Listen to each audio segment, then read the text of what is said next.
Today we're talking to Cherie Aimée. She is the top 6 women influencers in blockchain. We're going to talk about how to become a success in life and business and how to become a successful blockchain influencer. Cherie, thank you so much for doing this. I really appreciate it. Thank you for having me on. It's a pleasure. Very excited to also have you in the Crypto Factor Volume 2, which this interview is a part of. It's coming out soon. We have Volume 1 already out. People can check it down in the description below.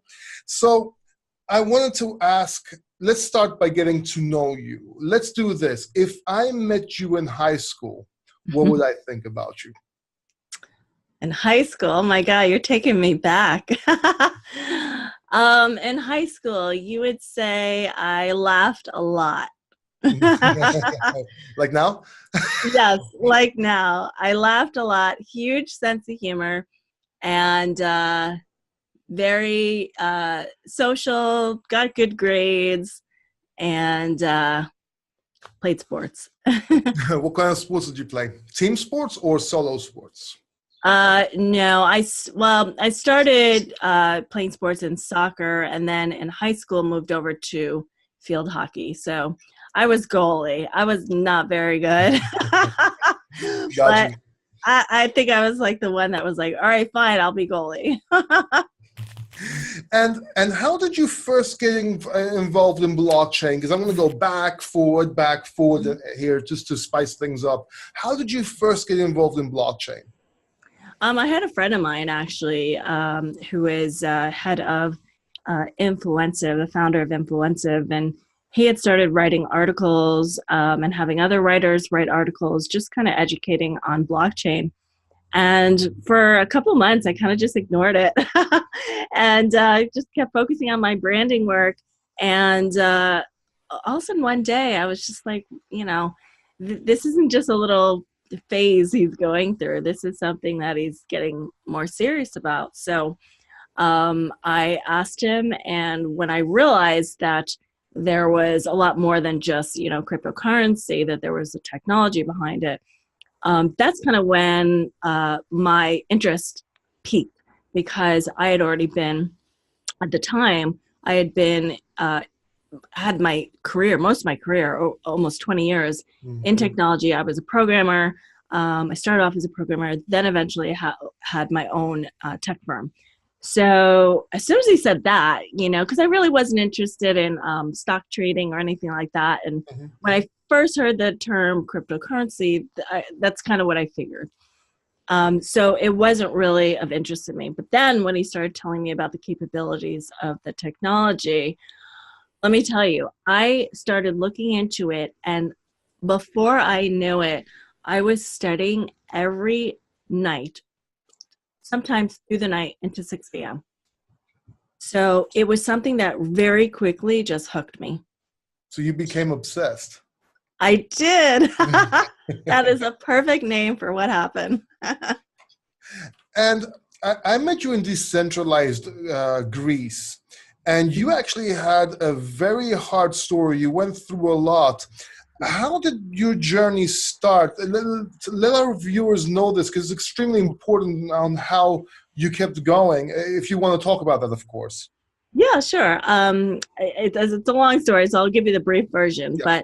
But so I was CEO of my own tech firm, and shortly after I got sick, I was in treatment for a couple months. Everything was fine, and then literally, I would say about 8 months later, I went into cardiac arrest, which is different from heart attack. Cardiac arrest, your heart just stops. So it was more like a sudden cardiac arrest. I underwent CPR, ready to call my time of death within 5-10 minutes, and one doctor did not stop. He ordered everyone to continue with CPR, and what happened was, even after an hour and a half, they still could not get my heart restarted. So there's this amazing kind of miracle story of how I was brought back to life. And I spent about 3 months on life support in the ICU, 4 months total in the hospital. And then when I came home, I lived basically for 5 years on a bionic heart. It's a Wow. device. Yeah, it's a device called we call it an LVAD, LVAD, which stands for left ventricular assist device. So if you Google it, you can find out all this information. But basically, it was a device that was implanted in me just below my heart, and it actually had 2 external huge batteries. And I think you saw a picture of it in Greece. And for my tight frame as a woman, it was a lot. So for 5 years, I spent living on this portable life support device, and eventually had a heart transplant in late 2014. And so basically from 2015 till now, I've been using social media to basically kind of get out there, not really knowing what I was doing other than I'm in recovery. I've just had this huge trauma. I need to make money. And so I kind of started off thinking, well, maybe I could write a book. Maybe I could share my story. And what ended up happening was my story started spreading, and more people started interviewing me. All of a sudden I had this brand. And so it's funny because my role into blockchain, everything that led into me getting to a blockchain was like a complete accident. Nothing was planned. I did not ever think I was going to end up back in technology. I really was I had just fought for my life, right? And then after my transplant, I felt like I was fighting for my life a second time, because now I needed to rebuild my body. I had lost my firm, my tech firm. I was literally starting from scratch. So it's amazing that social media just gave me this platform. And by showing up every single day and being around people and networking, I was just able to grow this leadership platform and now speak all over the world on behalf of blockchain and other, amazing topics. So. And it's funny because a lot of people that try to become successful, that are on this journey to success, don't understand that you have to go. It's how you handle certain things when Yes. you're pushed and you handle them, and they all think it's easy. And most of the time it isn't. It's got to do with a character, and you're very strong. And I know that a lot of people that might give a perspective of that have to keep on going on. I mean, I went through cancer myself and got into all this, and I was on chemotherapy, bone marrow transplants, and that's when I wrote my first 2 books. I had to recreate myself because I lost everything and so forth. So it's funny how success comes from inspiration or devastation, and it's usually the latter. Absolutely. Yeah. So you can definitely relate then. Yeah, but not as much as you went through. I mean, that's insane. I feel like I was going through a walk in the park. Well, what's funny is like my husband even says that when we think of the last few years dealing with the cardiac arrest and that recovery, right, through the heart transplant, I mean, cancer at the time was devastating. I mean, you know what it's like. And then to go through the treatments emotionally, your whole life changes. Yeah. And your whole perspective on life changes. And it's amazing because that period of my life was so traumatic. And yet, because this piece was added to it with the heart, we use the same words. We're like, gosh, the cancer was like a walk in the park, even though it wasn't. Right. But it's like, you know what I mean?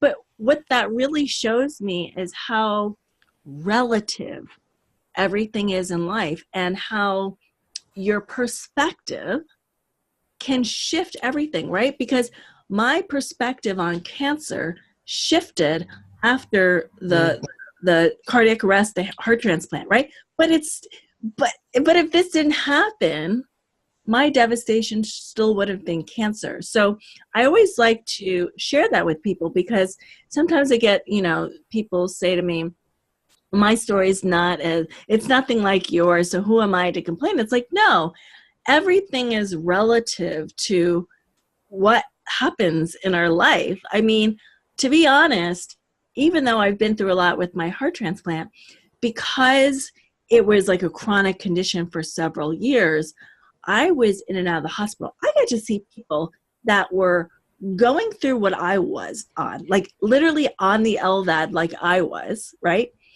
But because they had additional complications such as diabetes, Yeah. they had, while they were in the hospital with me, they had to have like a leg amputated. So for me, while Got you. why my story is so incredible to other people, to me, I'm like, you guys have no idea how much worse. Always. Right?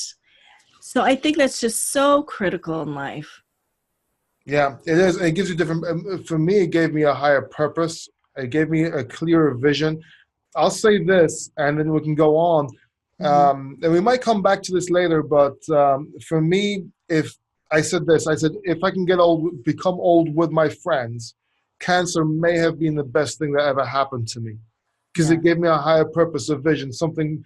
I was always doing things for other people, but it gave me more of a higher purpose, if you will. Yes, I love that. Up. Yes. So I have to ask you, Cherie, what drove you where you are today? What was the driving factor behind, if you will? To start with, I would say emotionally, the drive was, it's almost like, because I had had so many friends pass away, you know, along my journey.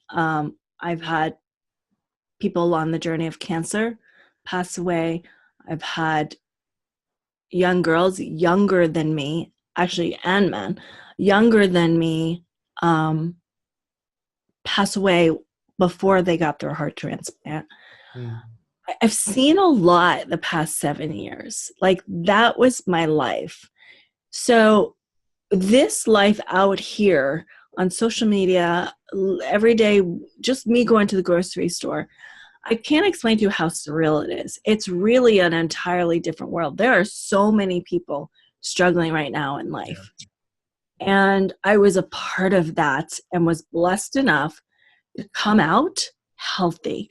I don't take that for granted. So the drive for me was like, I'm only alive because a 21-year-old gave me their heart. That's why I'm alive. So it might be hard to understand, you know, if somebody doesn't have a transplant, but you almost feel like you're two people now. It's not even just, which drives home the point, it's not about you anymore, right? Like, physically, that's even driven home for me. So I felt like I was so grateful to still be alive. It's such a miracle after these 7 years for me to be alive and this healthy, that I felt like there was no way for me to thank my heart donor, but I could give back. So hands down, the moment I got home from my heart transplant, I was in a wheelchair, couldn't feed myself.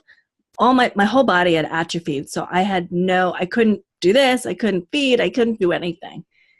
And yet I made my husband, while I was laying down in bed, put a pillow on my chest, right? Because I was lying flat. And I could not hold the weight of my iPhone. It was too heavy. So I would put it on this pillow and I would use one finger and just type out this tiny little book that took me, like, it was so hard to write. But I wrote it with one finger and I wrote it on the notepad. And it was this book to help the other patients I had left behind. Wow.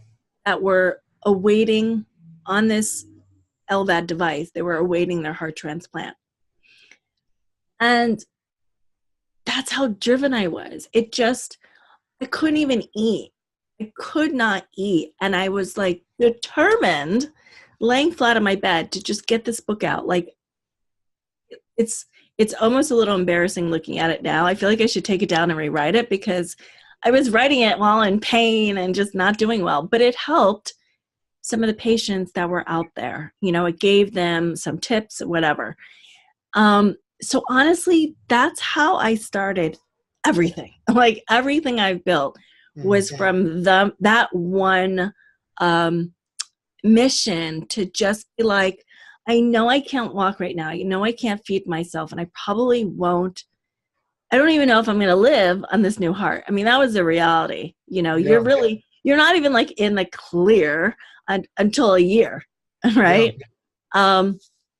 So I don't know. It just gave me something to not focus on my struggle, not focus on my worry that was my heart going to reject, you know, was it going to reject my body? It just gave me the mindset to focus on other people that were struggling, that were less fortunate than I was. And I think it's been maintaining that mindset that always leads me to add value first. And it's like, even in business, when I just add value first, never thinking about myself, miracles just happen. And I think that's just such a critical thing that I would impart on everyone that's, you know, running a business or trying to get in tech or trying to learn from the best. I really built my influence by just giving. And it sounds a little scary, I think, when you're trying to put food on your table. But I was the same. I was trying to actually get money for my heart transplant meds. But I didn't want to live this life of just looking for money. Yeah. Yeah. So, yeah. So let me ask you this, Cherie. Let me go a little bit further on. Yeah. If it wasn't for all this, if this didn't happen, what would you see yourself doing? You know, that is such an amazing question, because I would not be who you know me to be right now. I was not a public speaker. I could not be on camera. I would pass out. If you put a mic in front of my face and put me on stage, I would blank out, probably burn up in heat, and just fall. Everything that happened to me allowed me to just put fear in this little cloud and just push it aside and just do whatever I need to do every day. I mean, it sounds crazy, but that's how I got over my fear of speaking. It's how I got rid of my fear of being on camera. And I mean, it's amazing. It was that perspective that I lost my life in a split second. And you understand that too with cancer. You understand it's the difference between you going around your life every day, you're laughing with your friends, your family, everything's good. All it takes is one sit down in front of a doctor. One sit down. And your whole life shifts. Just change. Yes. And I think with that awareness, with that understanding, and we get glimpses of it, like when a loved one dies, you see people really gathering around, but then we forget that lesson, that life is so precious. And so many of the fears that we have, when you really look at it, is my life in danger getting on a stage in front of 1,000 people or even 20?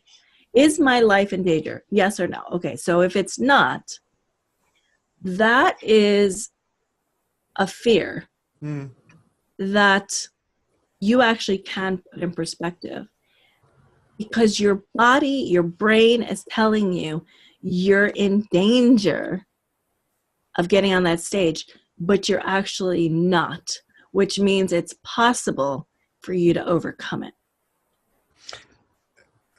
And Right. it's funny you should mention that, but a lot of people, just because you went through, I went through what I went through, a lot of people don't do this. This doesn't become them. This success mindset or mindset, if you will, is not part of it. So, because if I think back, and I want to ask you the same question, I had agoraphobia, I had panic attacks. I went through a series of stuff in my life, but I still became a singer, a public figure, talking on stages and so forth. But that was me pushing myself. Were you always like this before? Were you always trying to face your fears, or was that discovered after what happened to you? Um, I was definitely a risk taker. I will say that. I've always been a risk taker. I've always been different, like just different. And I still am, even more so now. But I never really felt like I fit in. If I had friends, they were from like a million different groups. Like I just, I didn't like doing things the normal way. Mm. So I would say that probably that mindset of like, I didn't realize it at the time, right? But that's a mindset of like thinking outside the box, being resourceful. But at the time, I didn't know that. I was different. Like things, I was very drawn to my own values in life. So, for example, like if you said in high school, all the different like cliques we call them, right? Yeah, the brains, yeah, the athletes and this and that, artists, um, and I just had a friend like in each of them. And Same here. yeah, and I always didn't like that about myself. I'm like, why can't I be a part of like fully in a clique? But I could never vibe 100% with everyone from one clique, and it didn't satisfy my needs for other types of conversations and stuff like that. So even if I fought it, I couldn't. I would end up being friends with other people. Um, and so I think that just comes down to I my values are that this world is rich. Mm. It's full of culture and knowledge and wisdom and gratitude and love and community. Like those things I don't know, maybe I was born this soul that I always had this inner wisdom that the world was so much bigger than like my neighborhood. Do you know what I mean? Yeah. And I wonder if maybe that's a rare trait. I just wonder that because I've always been like that. It's not till I got to adulthood that and after the tragedy and then really full blown rebuilding my entrepreneurship, did I realize now that I had this community, this social media community, everyone around me was an entrepreneur. That wasn't the case when I built my tech firm, right? Like we Mm. didn't have social media wasn't that big like years ago. So you kind of were like building your company yourself. Like entrepreneurship was not what's the word? It wasn't as glamorous, Yeah. right, as it is now. So I didn't have like I anyone. don't think it still isn't. It doesn't have to be, or at least not to all entrepreneurs are on social media becoming influencers, and people are Yeah. working, they're building as well. Yes. And what's so interesting that you say that is because I'd been out of business so long, when I came on social media and started, I wasn't trying to be an influencer. I just couldn't leave my house because I was in a wheelchair. Mm. So I was just, again, tapping into my heart, my values, and being resourceful. It wasn't me being like, oh, there's influencers online. You can actually make, like, I actually didn't know. I was in a hospital for Right. 7 years, right? So what's so funny is I'm naturally just a business person. So it's really wasn't until I got into blockchain and then kind of shot into this like blockchain top influencer status, and then started kind of diving into some of the behind the scenes of startups and realizing, why aren't they building companies the same way that I'm used to? Right. Is when I realized, okay, so I needed to be online to rebuild my body, to rebuild credibility, a presence, yet known, because I was trapped in my house. What I didn't realize was happening was that I was getting trapped in an influencer lifestyle. Got you. Right? Meaning the normal types of business people that I have been a part of, that community, working for corporations, understanding how to do project management, understanding everything like involved in building a business. I would realize I was in this path associating with people that were entrepreneurs, but the sometimes the ethics, the integrity, the processes, Yeah. it wasn't there. And I swear I thought I was going crazy. They lack the foundation it requires, Yes. if you will. The basics, I would say. The basics, The yes. basics. The basics. So it's funny because, like you said, it really hasn't been until the past 6 months where I said, where have I ended up? Like, really, where have I ended up? That I realized this and I had this awakening. And so part of me now is really kind of getting back out into the physical world, and also being very careful about screening and vetting people even online, because there's a lot of promises out there. There's a lot of big ideas.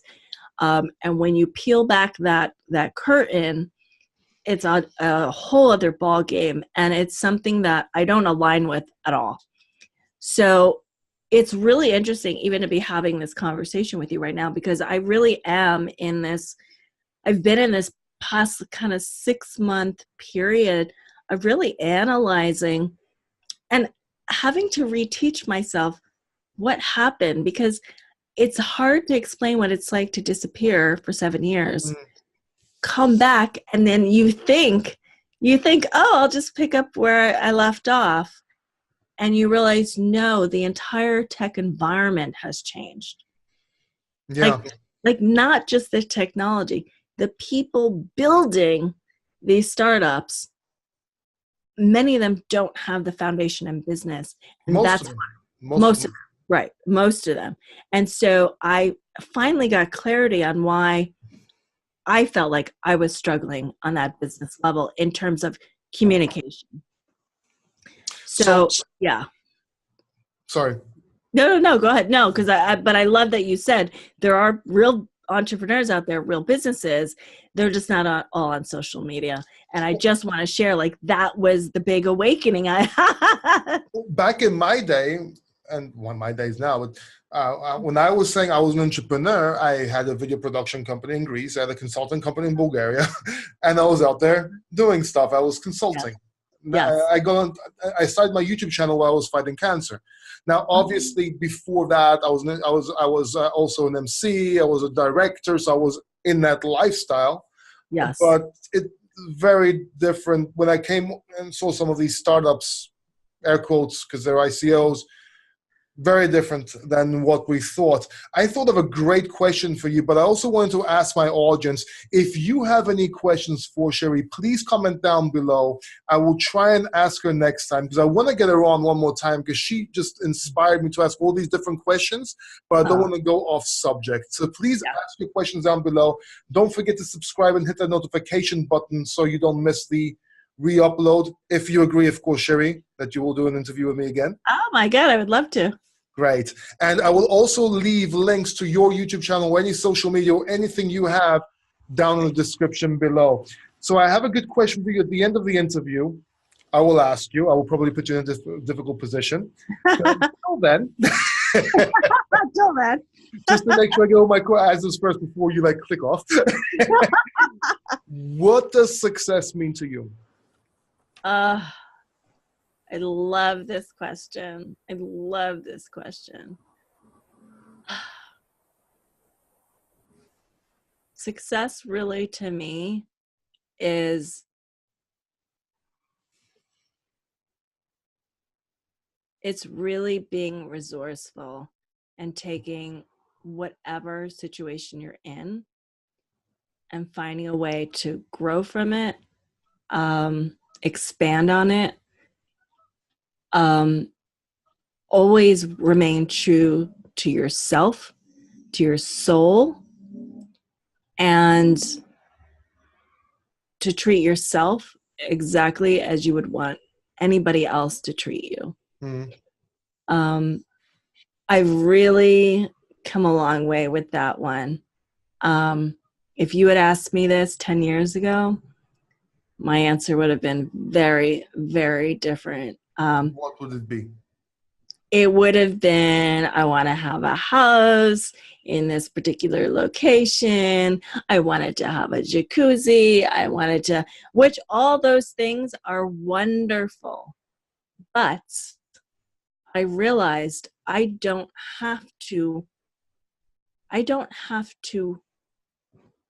wish or plan for those things if I'm taking care of myself.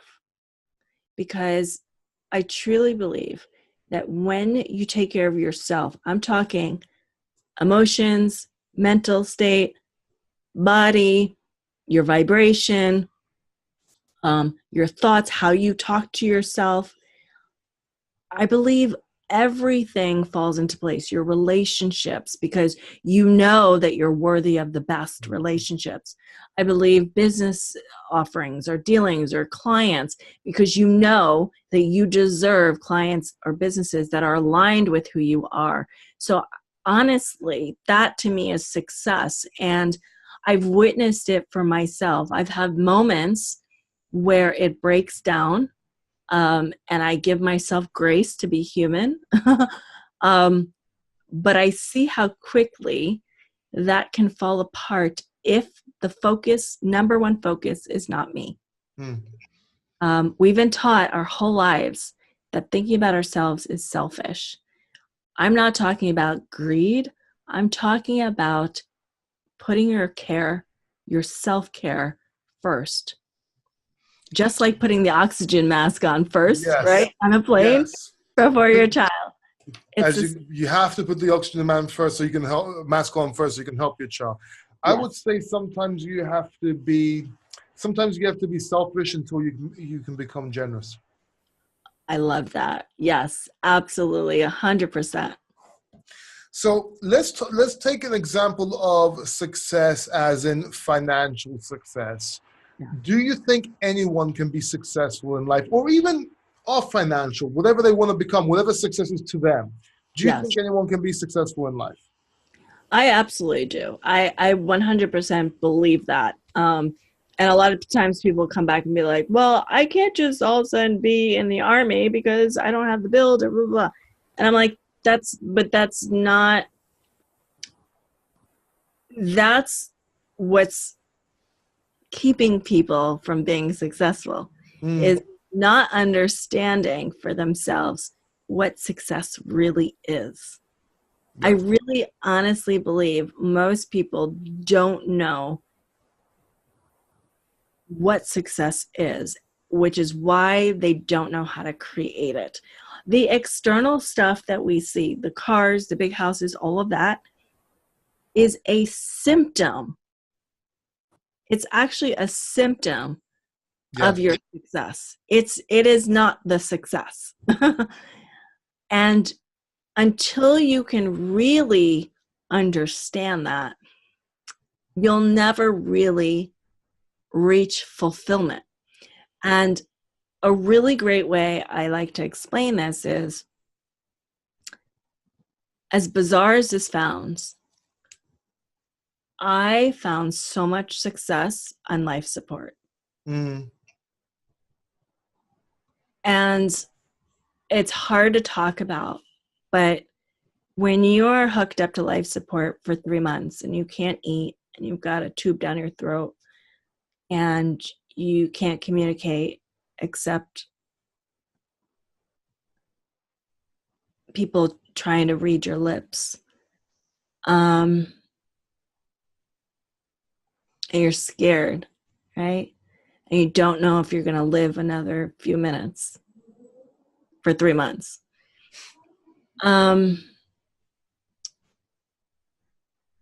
I had to do the work. So the work to get you like the money you want, the business you want, all that stuff. Yeah. I had to do it, right? I had to do it because my life depended on it. So there was a member of my family once that said, being on life support was easy for you because all you had to do was lay there. We had to worry about you. Mm-hmm. And I just let people have that viewpoint, right? Because everyone's perspective is different. Who of these people are willing to trade places? Right?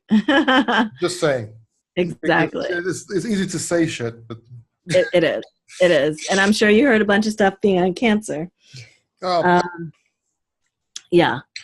And that's what happens. But I want to really share that the success I had training my mind every day to look for tiny glimpses of joy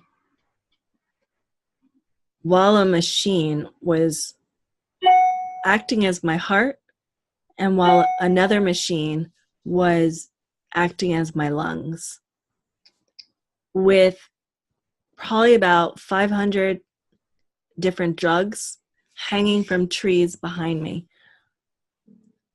I had to find happiness. I had to do the inner work to find happiness. So if I can be a success on life support, I believe you can find success in anything you want. Yeah. You just have to know how to actually attract success. And when you know how to attract success, then you'll get it. Because what I wanted on life support was I needed peace, I needed comfort, and I wanted to get out. And I got all of those. Right. So what if somebody's out there watching right now, is an entrepreneur, is hustling, is doing what he's got to do to succeed? What does it actually take? What is that thing that they need to look for? The number one key is the mindset. The mindset will take you down. It will take you out. If you do not, I mean, I'm telling you, like whether it was cancer, whether it was heart failure or building It's a a common business, cold, okay? It's still the same thing. it is the same thing. Exactly. Exactly as the common cold. It is the same thing because we all know when you get the flu, you feel like you're dying. All right.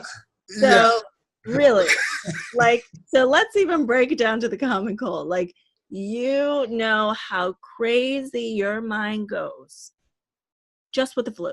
Yeah. So it's like 1,000 times worse with entrepreneurship, and it's consistent, right? Sometimes it's daily challenges that show up.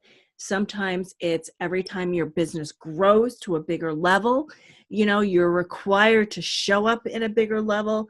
You know, if your business is bringing in more revenue, it's employing more people or more contractors, your responsibility, what you are holding, becomes bigger than the person you were at the start of your entrepreneurial journey. So how to grow into that power, no matter what you're doing, growing your business, standing on stage, being a public speaker, it's going to require a bigger you. So number one thing I did, I filled my brain with really powerful business leaders and motivational, I would say motivational business leaders. So how that looked in the beginning from my bed and I couldn't feed myself, I didn't have this big plan to like be doing what I'm doing now.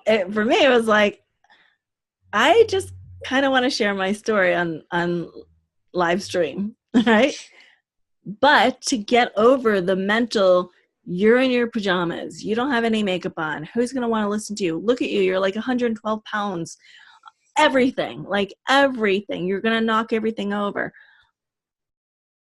I had to listen, headphones on, and the entire day, I had positivity going in both ears because I knew I couldn't do it myself. So if you really want something, one of the biggest things to do, when I talk about being resourceful, that's a type of resourcefulness, meaning I am too afraid to do it myself, or I don't know how to do this. I don't know what I'm doing. I'm too negative. I keep going back into my darkness. Instead of trying to do it yourself, it's okay to get help.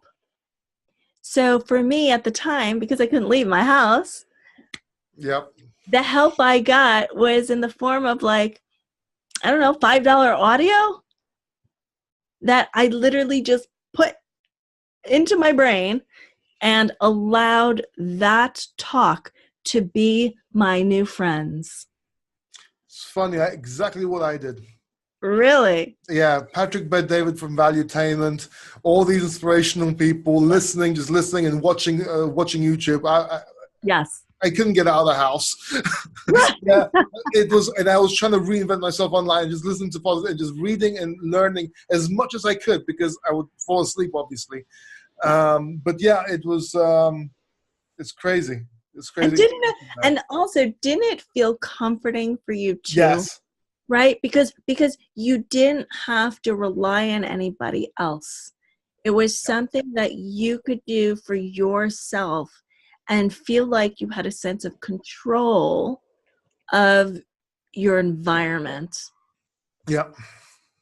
Which is so critical as an entrepreneur, because you and I both know it does not help us if we are in an environment that's not positive and uplifting. Exactly. And what you mentioned earlier on about trying to write the book on your iPad, on the pillow, mine wasn't just as dramatic, but because I was getting chemotherapy, at some point I was getting also injections in my spine. And one of them went wrong. I was 19 days in bed and I could not write. So I recorded most of my book and had it transcribed. Yeah. So it's the drive that you just want to succeed. Yeah. And it's beautiful. It keeps you going. It does. I don't think I would have made it if it wasn't for that. Yeah. And talking about failure, how do you handle failure? Because they say you have to fail in order to succeed. How do you handle that?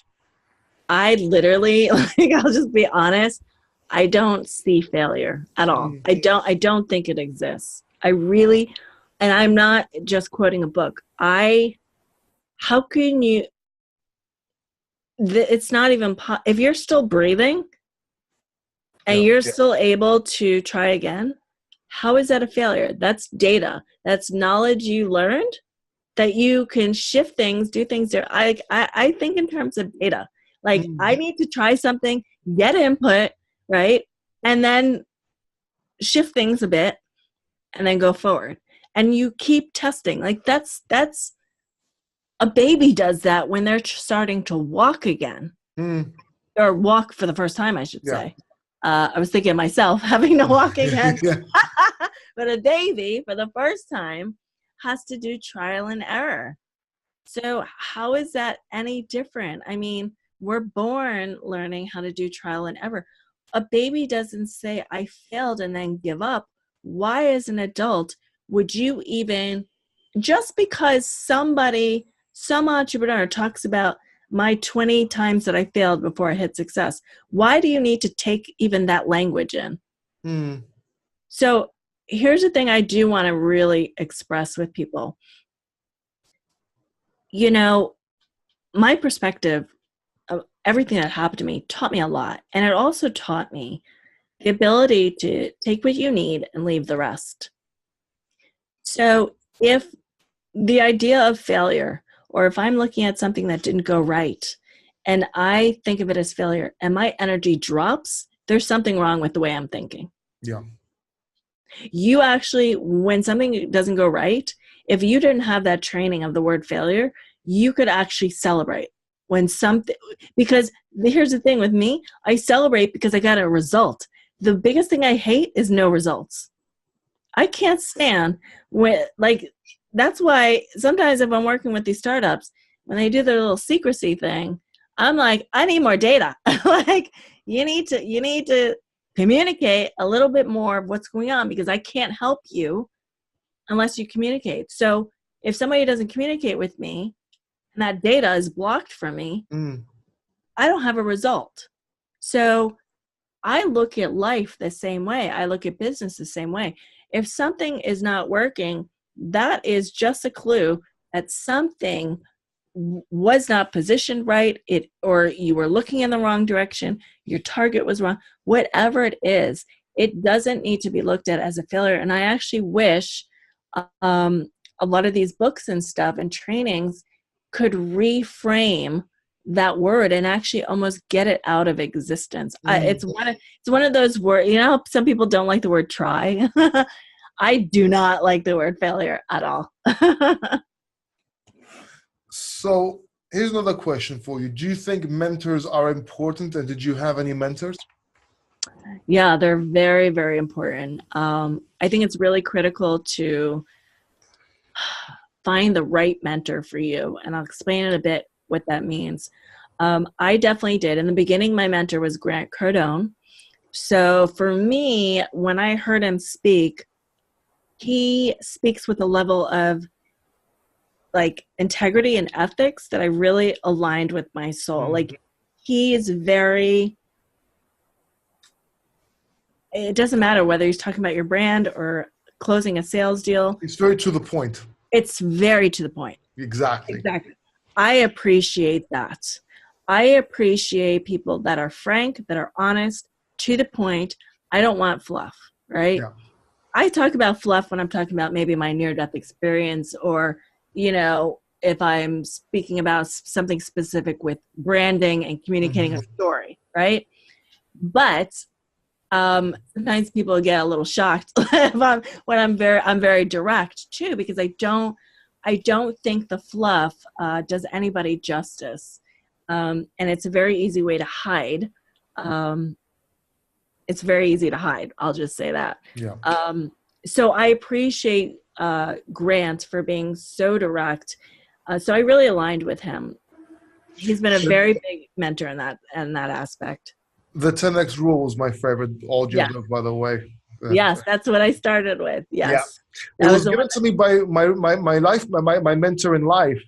One of them, he actually was like, look, you got to listen to this. You got to read this. So, nice. Oh, I love that. That's how I first got to Grant Cardone. I thought his accent was a bit weird in the beginning, but then after a while, I said, right? I know his accent's so funny. I love it. I think I'm so used to it now. It's so funny. But yeah, so he was amazing for me. I will say that there's a whole market out there, people online that want to be your mentor, want you to join their mastermind. What I would say is that, you know, I got distracted by some of that because, I mean, that's a whole other story. But what I will say is the best advice you could do is to say, what do you need? What do you need in this moment? Because for me, I needed somebody like Grant Cardone more than sales. It was more, he gave me that power, that conviction to know that I could do anything, right? Yes. So it wasn't until later that I started really being like, oh, let me check out some of the sales. At the beginning, he was getting me out of bed. I mean, exactly. Right? Exactly. Yeah, that's why I liked him for too. I liked him more on his, I love his sales material, but I really liked his motivation material. Yeah. Yeah, you can't stay depressed around his Nope. content. Nope. So, I mean, so that's what I need at that time. And once I started actually getting clients and doing stuff like that, and probably, I wouldn't say playing with bigger numbers, but just learning a different types of sales technique now that everything was digital and online. So then I dove deeper into his sales and stuff like that. And again, I will take the sales, and then I'm still going to be Cherie. I'm still going to be me. I'm not going to turn into a hard closer or whatever. Like I'm still, so you, again, you can pick and choose what you want, but I think the clarity of saying, where am I in my business right now? Have I started yet? Or am I looking to scale right now? And I'm not quite sure. Do I need to learn how to hire? I would not go to a mentor that claims to be everything, because what you're going to do is you're going to walk out confused. Yeah.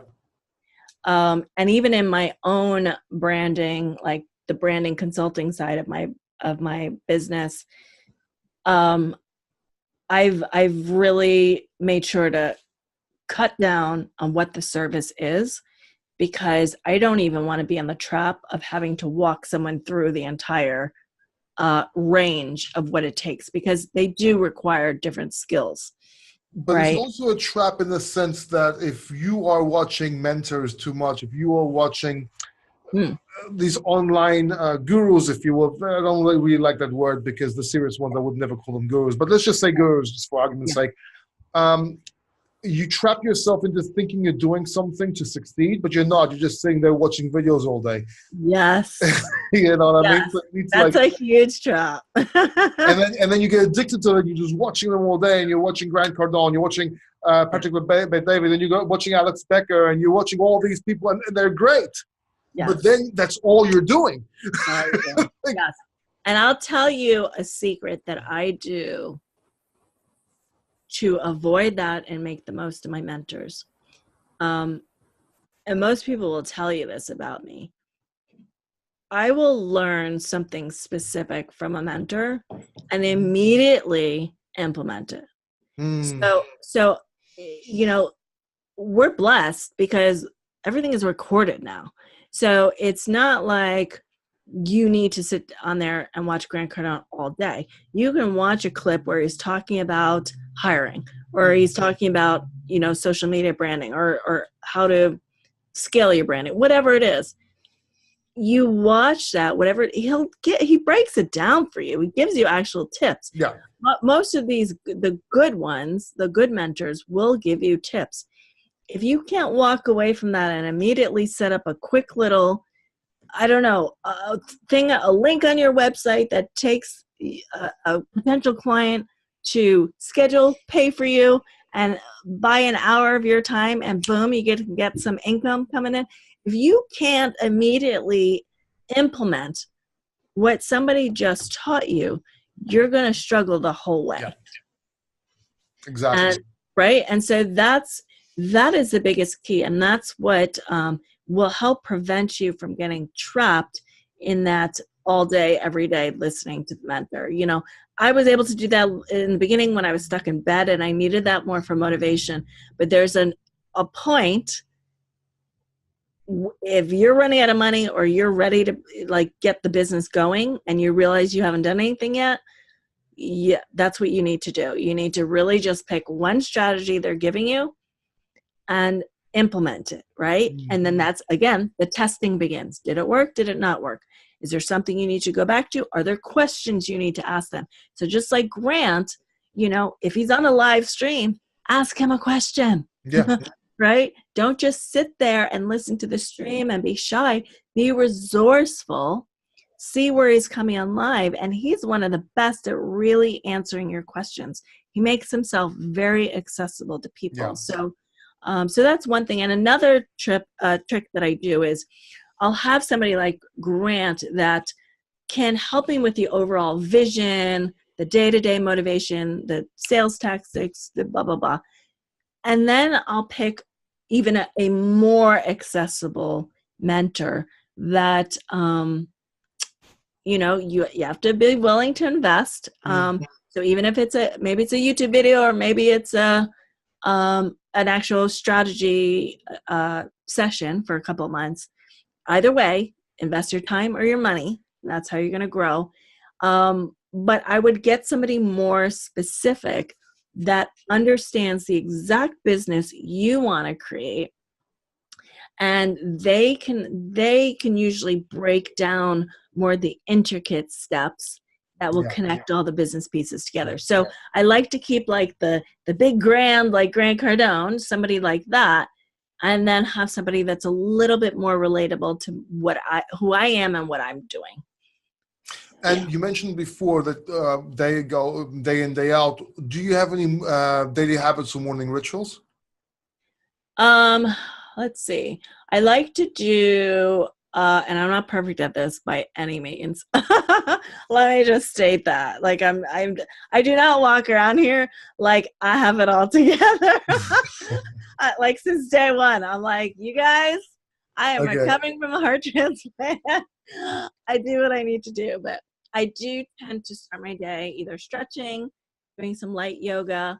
One of the things I had to overcome was not eating in the morning, which is terrible. So if I don't eat something small, oatmeal or whatever, sometimes I'll have some type of drink that will give me like the proteins and stuff like that, or even some fruit. And I always start my day, actually before I even get out of bed, I start the motivational content. So there's some people that just over the years you find your favorites, and I just tend to start my day either with a podcast, a YouTube video. I usually go over like what are my goals, like long-term goals, right? So that's another thing I do is every day I review my goals. So I have quarterly goals, I have yearly goals. I'm very, very adamant about absorbing myself into my vision. And that's what keeps me aligned. It's what keeps me getting action done, because I know by the end of the quarter, I've got about 3 months to hit certain milestones. That really has helped me achieve quite a bit in just 4 years. Yeah. So that whole morning routine is really about self-care, getting my mindset right, and then understanding where are you going? Like where are you going in the next 3 months, right? So that you know what to work on today. Exactly. Yeah. So what does a typical day look like for you? Okay, so my day is crazy. It can be anywhere from client calls regarding branding or storytelling. I'm in meetings a lot. So meetings with, it could be blockchain startups or fintech startups. Sometimes with my team, I've got designers or different people on my team. So managing everyone to organize content, writers. So most of last year I was traveling about twice a month. So I would be on flights all the time, in hotels, managing clients overseas.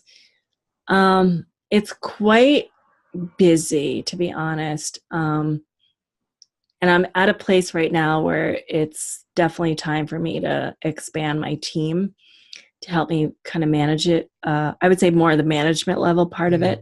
I've been doing that part myself a little too long. But yeah, it's a lot of preparing for talks, keynotes, writing. I do a lot of writing because I'm a columnist for different media platforms. Tons of podcast interviews. So I've done quite a bit. A lot of times I'm interviewed as well for television. I'm also the brand ambassador for Columbia University Medical Center and New York Presbyterian Hospital. So I did. It's calmed down quite a bit, but I spent a year doing a lot of commercial recordings for them, speaking in front of doctors and surgeons. So my brand attracts a lot of different industries, to be honest, from medical and healthcare to tech, finance, real estate. I get pulled into any industry because of my story, right? Because of the motivational, inspirational story. I would say, again, it's about now 4 years into building my brand that I'm in the midst of like redesigning and restructuring how my business is going to work moving forward. So the website will have a whole new feel. It'll be attracting a specific target. And then anything that is kind of, I don't want to say supplemental, but anything that's not that target will have subsets of my brand. So there'll be separate businesses. So all of that is now kind of being structured after 4 years of me just going out there and being like, hey, I'm here. Like, I'm here.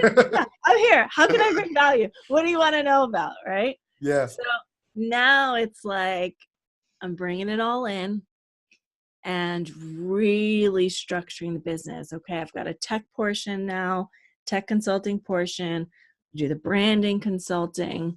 There's certain services like podcasting, production that I now offer. So I'm really starting to build the business side more now of the brand. Nice. Yeah, so it's really exciting. I'm also looking forward to see where it goes. I know you're going to take it very high and do something that will surprise everyone. Thank you. Cherie, let's go a little bit into crypto. Where do you think crypto is going? It's such an interesting question. I've started kind of referring more to the digital currency aspect of it, as a method to bring value, to allow people to get paid transactionally for the value that they bring, right? So through membership sites, contributing content, half the time we contribute our data and don't get a dime of that, right? Very much. Right. So I have to be honest, I'm a little bit jaded from the hype of 2017 to 2018 and some of the bad actors, or a lot of the bad actors in this space. I'm in a period right now where I'm in a reset. And what that means is I absolutely 100% understand the benefits of the blockchain in terms of transparency, accountability, greater responsibility, the ability to track these transactions on an immutable ledger, whether it's goods or financial transactions, whatever. I 100%, it's incredible and it's so needed, obviously, but are we as a society, global society, are we able to come together and do what's necessary? Is the current infrastructure able to integrate, or is this something that would be ideal and maybe can be implemented on quote unquote smaller scales throughout the world, but not necessarily integrating the whole world? That honestly is still to be tested. We don't even know. The technology is still being built. The mindset of the current corporations who drive the economy still have an old mindset of siloed thinking. There's a lot that needs to take place in order to actually integrate this global value chain. And we need to really shift from this what's in it for just me and my company mentality and how we can dominate to collaborating. And I honestly believe that on an internal structural level of these companies, they actually need to restructure the old system, because there is this lack of trust between companies. And if you really dig deep into understanding where that lack of trust is coming from, you know, why would they go on a blockchain alongside a competitor if they don't even like trust them or their data in the hands of somebody else in the first place? So, and then if you get one company to do that,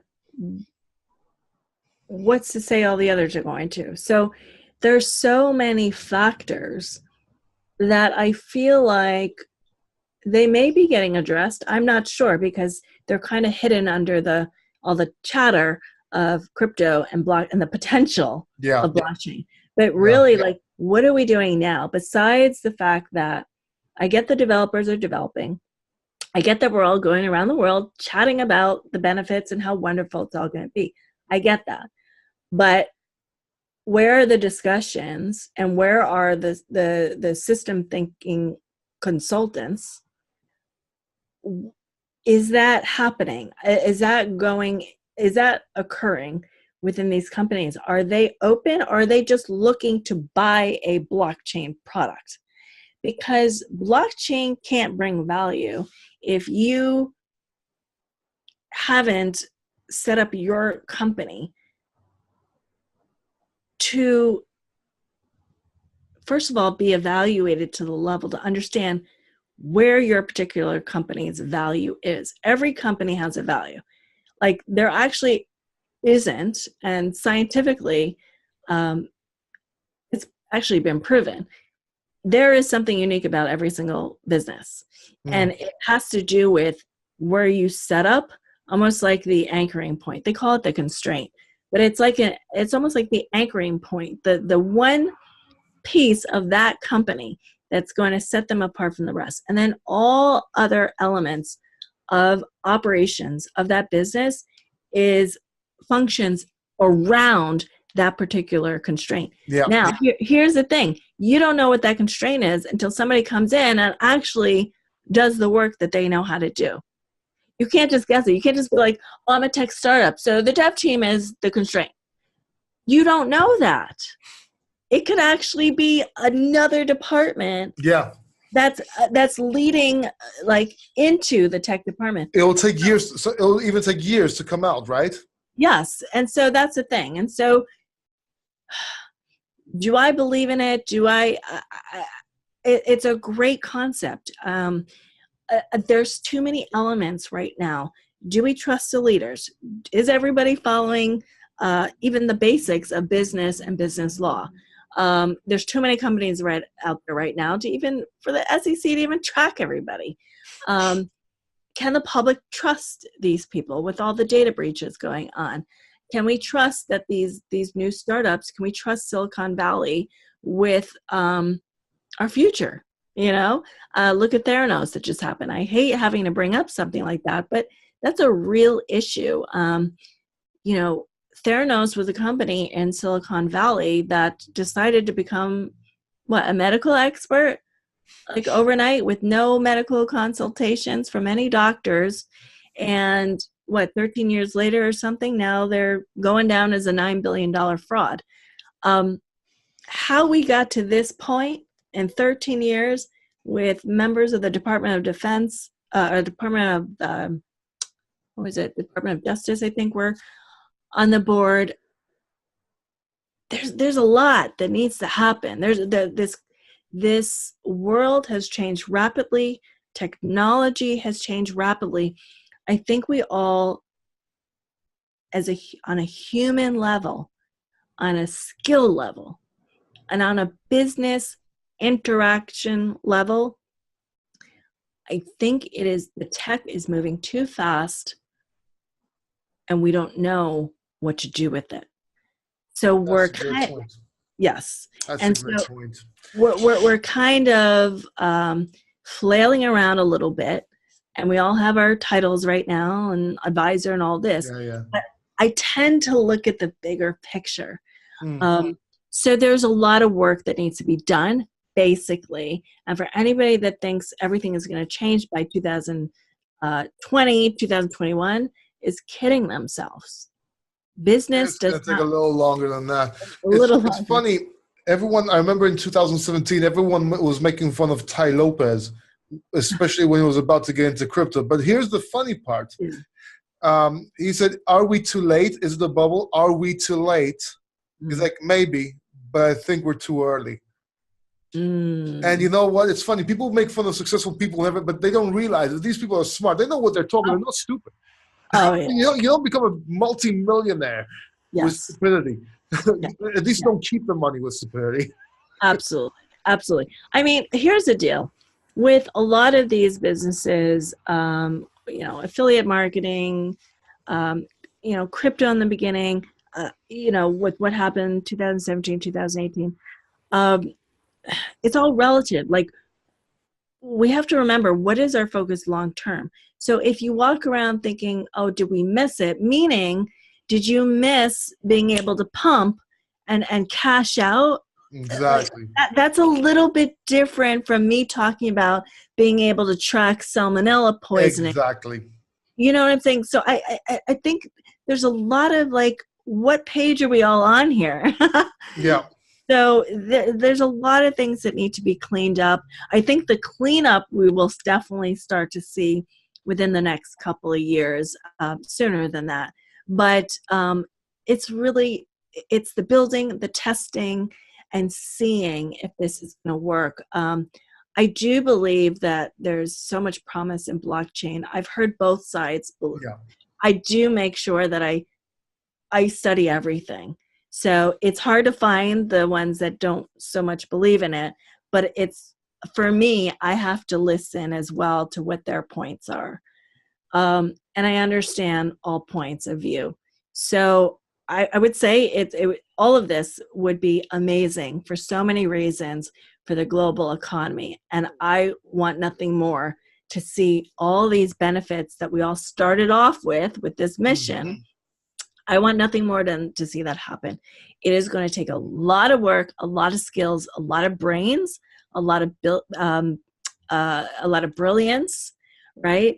And this is not just building like the iPhone, patching things together. We're talking about an entire restructuring of the global economy. This is not a game. Yeah. So let me ask you this. What do you think people should be looking for right now? Where should their attention be focused? It's a good question. And should they get into crypto? I would say, I would definitely say study everything. It's really how I started. I honestly just started reading articles. I started listening to YouTube videos. I started following people that were known as influencers in the space. I joined groups. I asked questions. I think more than anything, more than me predicting the future, any of us predicting the future, I think we have to understand that whether it's blockchain, AI, virtual reality, it's changing and it's moving in that direction. So more than saying, is this one thing going to take off? I think the bigger question is, am I going to get left behind because I have not kept up with how technology has evolving? Because it doesn't matter what age you are, this technology will affect you somehow. And if you're at an age where maybe you're working for a company right now, you got to be educated to know, are there parts of your business that may be replaced by AI? Now, they're not going to replace everything, but if you really study the latest trends and latest articles, you'll know that, for example, one of the reasons I'm in fintech right now is because there's so many credit analysts, financial analysts that don't realize that a lot of their daily tasks, right, manual tasks, research, whatever, will very quickly be replaced by AI. And the needs are shifting. The needs from humans are shifting. They need the strategic, the bigger vision people to put everything together, right? And that's kind of more my skill at this stage in my life right now is I'm more like the strategic person, taking a step back, looking at everything, analyzing it, and seeing, what's missing and this and that. So that's something that, AI can do certain things. They could run data tests, but somebody's got to actually analyze that data, take that data, and make strategic decisions. Mm. So if that's not really your current role right now, I think it would be best to update and start learning. There's enough time to learn. Just don't leave it. Don't leave it for another 5 years from now. Okay. 5 power tips how to become an influencer from Cherie. From Cherie. Written by Cherie. Yeah. Okay, number 1. Show up.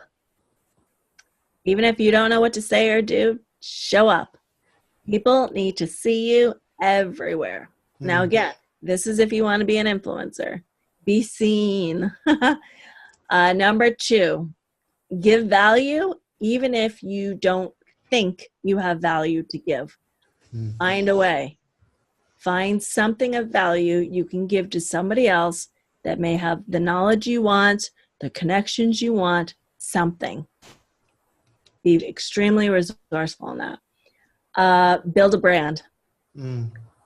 A brand is so key because when you build a brand around yourself, you're going to, if you follow the steps to actually build a brand, you're going to have to create content, put articles out on the internet. That's what I did. You can do a podcast. I actually started off doing my own little mini TV show, digital TV show for about, 20 episodes or something like that. And that got me enough attention with a crowd that I grew from there. So the brand is everything. 4, get out and meet people. So there's even events such as dinners. Sometimes entrepreneurs put together these fun little dinners, which I love because they always find great, tasty restaurants.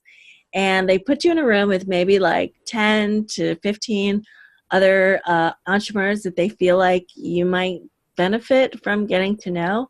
And you never know what comes out of those situations.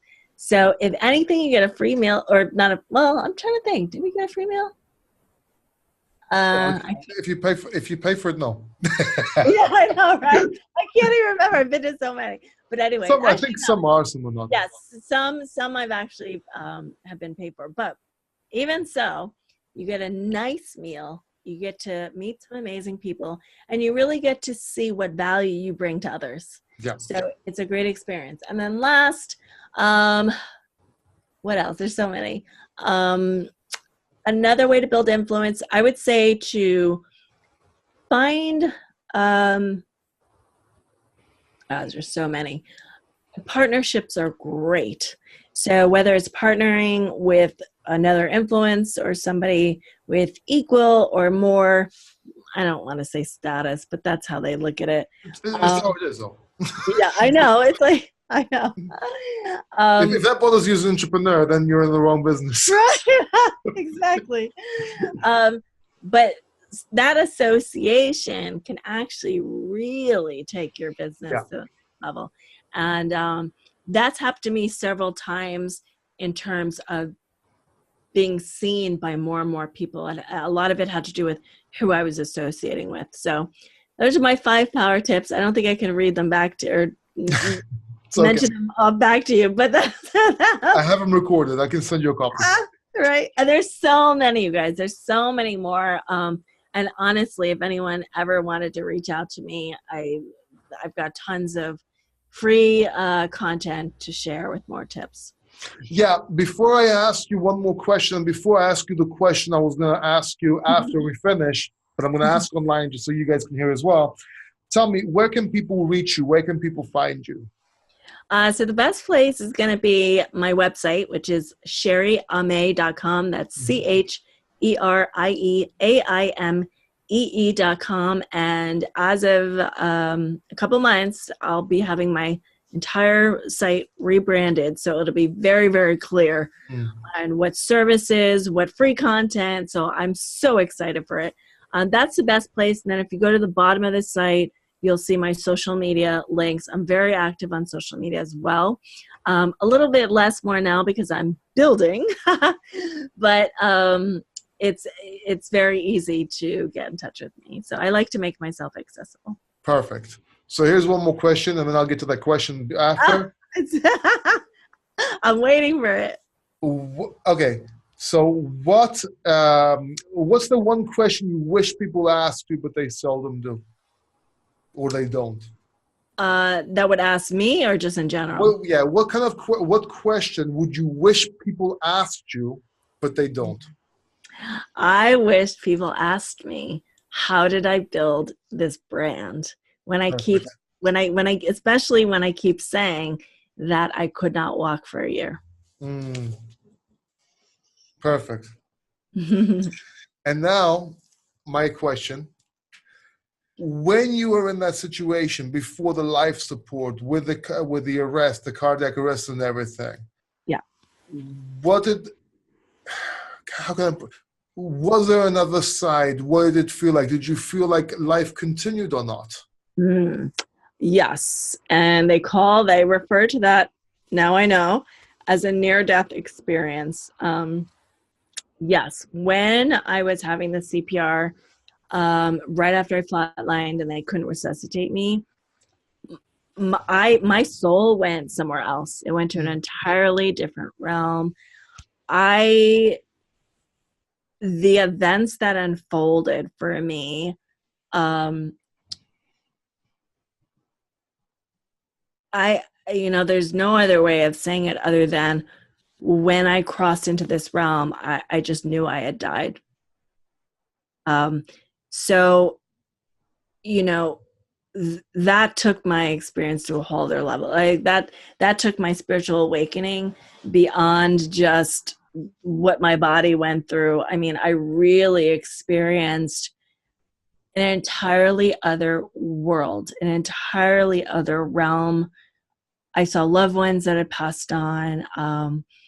I was just given information about just how the world works in general, how to create things. I mean, a lot of the wisdom, a lot of the power and the momentum that you hear in my voice and that conviction really actually comes from that journey in the other realm.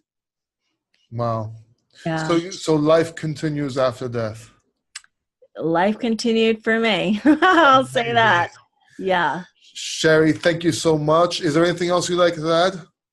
I'm just so thankful that you invited me on here. This has been really an amazing, really rich conversation. So I just want to point that out because I really like this. It felt so natural, so real, and that's where I align the best, when I can just kind of be myself, bring value, and not feel like I'm above anyone, below anyone, just me sharing my heart. So thank you for creating that space for me. I really appreciate it. Thank you, Cherie, and you also helped me a lot in this conversation as well. And thank you guys for watching. Go check her out. Check Cherie out down in the description below. I'll leave all the links. And comment down below, what was your biggest takeaway from this interview? We would really like to know. Thank you, and until next time, keep succeeding. Bye.